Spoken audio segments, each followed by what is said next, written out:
Hi everyone and welcome to Tribe Talk. I'm Rachel Evans. And I'm Laura Neal. And today we're going to be talking about why data-led decisions are so important.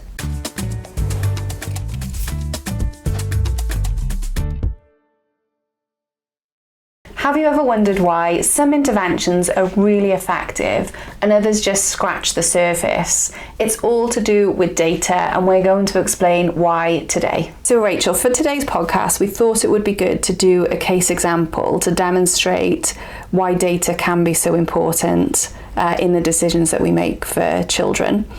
Do you want to start us off with setting up our case example? Yeah, so we've got a case that we'll walk you through. So we've got a little boy, he is 9. Okay. And the referrals come in and carers have reported to us that he's engaging in lots of aggressive behaviours. So this includes physical aggression, so he's hitting and kicking his carers, property destruction, so he's throwing items in the home, ornaments, anything that he can get his hands on really, and kicking down doors and kicking holes in walls. Okay.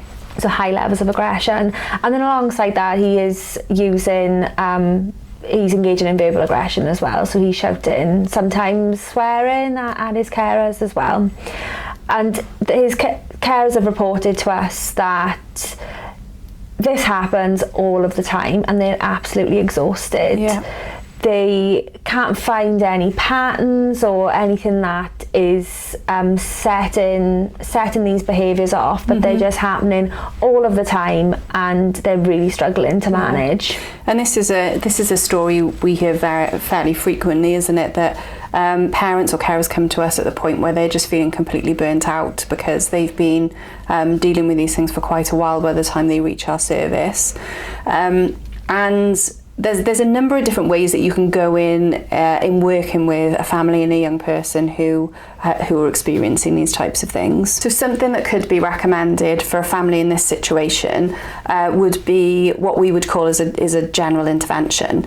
So it could be something like a training course or a group that you go to, and there are different forms of support available these days for children who are displaying any type of aggressive behaviour. So a family could go to a group or they could go to a training course which will talk through why the aggression's happening and what to do, and we call that a general intervention because it's not bespoke and individualised to the family.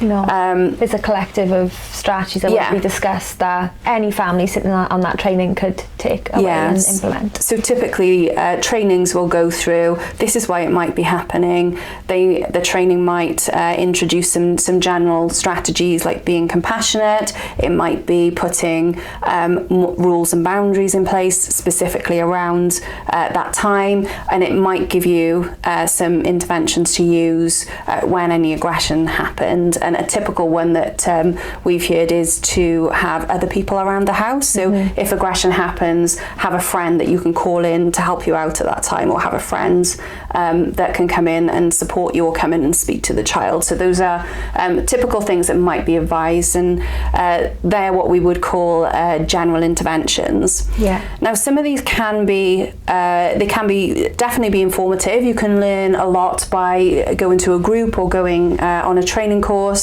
But they're not those individualised interventions that we really see can be effective for families. Yeah. They might form part of the intervention or the picture, but they don't go that step further. And that's really what we wanted to talk about today. Yeah, and we talk about it in every podcast, but that trauma-informed care process, after assessment, understanding what the presenting behaviours are, those two key things play, not in general strategies, but they play a key role in those individualised ones, and that's what makes interventions really effective when you're considering the child's trauma and the presenting behaviours and you're really picking them apart. And actually for children who have experienced trauma, that's so important. So you might be implementing a general intervention and it could be exacerbating their trauma, so you have to be really careful of that with general interventions as well, and really consider what it is that you're putting in place for your child.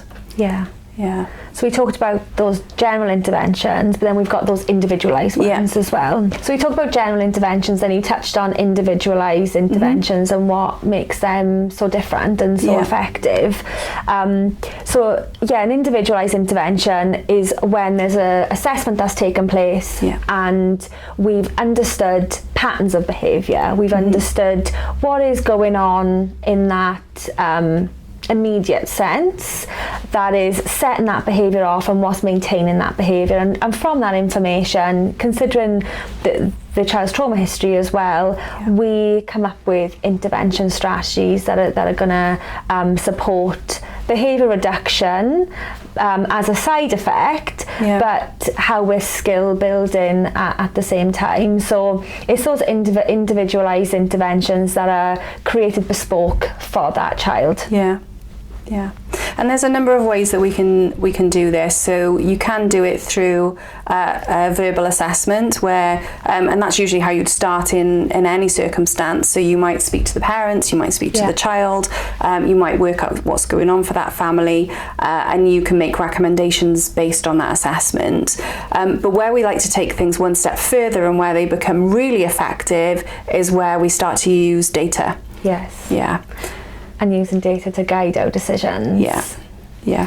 So going back to our case example where we've just met this 9-year-old little boy and we've had some information from the carers, and they're essentially saying to us that he's engaging in these behaviours just to get our attention. And it's through those discussions they're really useful to understand the problem and to understand how can you start to help this family who are in crisis. So the first task that we usually give families is to collect some data for us.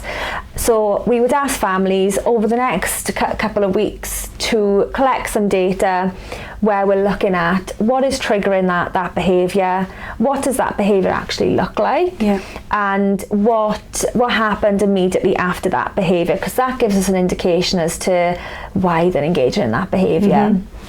And we also ask carers, parents and carers also to be jotting down the day, times of day as well, so that helps with understanding patterns of behaviour as well. And frequency. So what all of that information gives us, importantly, is data on frequency, so how often is this happening, and then also intensity, because you can have something that doesn't actually happen that often, but it's so intensive, it has a massive impact on you, your child's life and family life as a whole. So we're looking at all of those things when we ask families to take data for us. Yeah, so in our case example where families are saying to us, this behaviour is happening to get our attention. I know that's why he's engaging in those behaviours. So when we put our data collection sheets in play and ask the family to collect that, we're really looking at, okay, what are those patterns of behaviour? Is this child engaging in this behaviour to get carers' attention, or is it something else?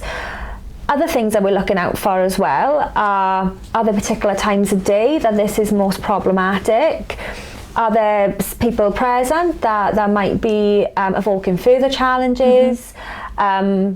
Or is there certain days that this child is particularly finding difficult as well?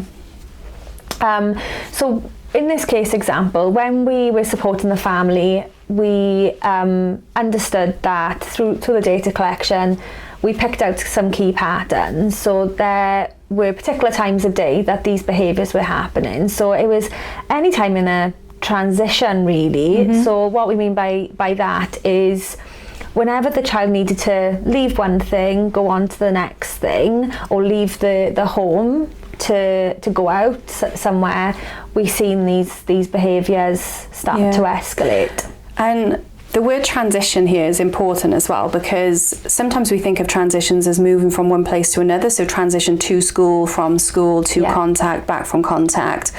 But actually what you were seeing was it's moving between activities as well. So it could be moving from watching television to eating a meal at the table. Yeah. Or it could be from eating a meal to going up to the bath to get ready for bed. So any transition was causing difficulties. Yeah. And what we found from that is, from our data collection, was that it was the boy was engaging in challenging behaviour to escape and avoid some of those tasks or activities, perceived demands, so he didn't have to comply with that or move on to the next thing or to avoid it completely. So what that really taught us was that this behaviour is serving a completely different purpose. He's engaging in these behaviours to escape and to avoid engaging in those tasks. So what the carers had said was that he was engaging in them to gain their attention and their interaction, but actually it was the opposite. But it was really difficult to pinpoint and tell without the data because they were happening so frequently. Because it was transitions are at so many points through the day, and you can imagine if you haven't got that physical data to look at, it's so difficult to pick up, and it just seems like it's happening all of the time. And it's really powerful being the eyes on the outside, because when you're actually in a challenging behaviour moment, so you're trying to manage your own emotions, so say a parent and a carer, you're trying to manage your own emotions when a child is engaging in that behaviour and helping them through that, trying to help them to calm. So the whole thing, the whole interaction, the whole episode is really stressful. So trying to then understand patterns of behaviour when you're actually trying to manage it is really hard. So that's why data collection provides that objective view, doesn't it? It just helps us to see it from a different, from what is actually going on rather than what's perceived to be going on. So when bringing it back to trauma-informed care, when you looked at the history, was there anything in the history that would have evoked these, that would have led up to essentially having difficulties with transitions? Yeah, just so in his history, it was the inconsistency of care that was in his history and the changes that brought for him, which really stood out when we were looking through his trauma history. So he'd had so much inconsistent care in the past, even though the care was more consistent now, any change was disruptive for him, and he would have been having the reaction then to that disruption, and it's bringing it back to that trauma again, isn't it? So this is all to do with that trauma history of that lack of consistency, that lack of appropriate care, and every time a transition comes up, it's am I going to get appropriate care now? And those thoughts, you can imagine, would have been entering his head. Yeah, and that's what we found so difficult when those transitions came up, or there was a hint that there was going to be a transition. We've seen escalations in behaviour, but it really brings that back to that data collection, why it was so important at that point, because our intervention could look completely different, and being ineffective. Some generalised strategies potentially ineffective as well, because we could be targeting a completely different purpose. Well, let me just walk through this a second, because I think this is quite interesting. So for this little boy, being aggressive multiple times during the day, and that can be physical aggression to carers, it can be throwing items, you can imagine the pressure the carers were under. So if they'd have gone on a general course around how to manage childhood aggression, what they likely would have heard on that course was that you have to be compassionate, but it's really important to put rules and boundaries in, and it's during those times, because they are so difficult, what we'd recommend is that you have somebody come around to support you, have somebody come around to talk to the child, have someone come around who can help you implement those rules and boundaries. So if the family had done that, knowing the function now, actually they would have only resolved half the problem, because rules and boundaries might have given more structure, which might have provided a little more certainty, but it wouldn't have resolved the problem of the transition is the difficult thing, and actually that trauma is coming from that past trauma. And having someone else come around, introducing a new person into the situation, might have actually escalated that trauma even further. I was going to say probably most definitely would have. Yeah. Because you're still trying to force that transition. Yeah. When that's really aversive to that child. And actually, the way we look at that within behavioural science would be that you're actually adding something to the situation which is making it worse. Yeah, so we could have gone down a completely different... so that could have gone down a completely different path where actually that escalated even further. So that would be with your general strategies. With your, you've had a conversation but you haven't got... so more individualised, but you haven't taken your data, you've just discussed the problem. You could have gone down the path of this child seems that they need the carer's interaction and attention more. So the advice could have been, let's provide more interaction at those points, which may have helped resolve it, but it still wouldn't have resolved the underlying need of the fear around the transition. Was difficult. So you might have got a better effect than with the general strategy in that situation, but it still wouldn't have been bespoke enough to actually resolve the underlying problem. Yeah, and that's where we see then some behaviours taking on like a new form of a purpose, where you're potentially making the problem worse as well. But yeah, we could have gone down a very, very different route and been not as effective or made the problem worse, depending on what interventions were actually being implemented. And going back to the child's trauma history, if we are selecting interventions and chopping and changing them, that's only reaffirming what his past have taught him, that parenting, care is inconsistent, that, you know, we've implemented something, are we going to change that now? Or we've had this, are we going to change it again? You're just reaffirming that. And if you go down this trial and error route, then it might take you a little bit longer to get where you need to, whereas collecting data will give you a bit of more of a certain answer as to why this behaviour might be happening, and you're hitting the purpose. And from the get-go, really. Okay, so for this little boy, what did you implement? So some of the intervention strategies then to be considered with behaviours like this that are maintained by an escape function. That's the purpose, that this boy, he's engaging in these behaviours to escape and avoid. And we looked at implementing choice around his day and around his transition. So what activities he completed first, and implemented a lot of reinforcement for making those choices, but also from a skill building perspective as well, teaching him to communicate his needs. So around transitions, or when demands or instructions were presented to begin a transition, teaching him communication to say, like, not right now, or in a minute, can I have a break? So it reduced the need for him to engage in those challenges. So you're giving him a lot more control over his environment, but still helping him by teaching him the skills to be able to manage transitions, but he's got more control over it, so you get less of this aggression. Yeah, and interventions like this, you know, transitions happen, you know, multiple times for children, for adults in their day, and it's all about well, first we've understood the function, but it's then building on that to help him manage transitions in the future. That is our end goal, where he's managing a transition without engaging in challenging behaviour.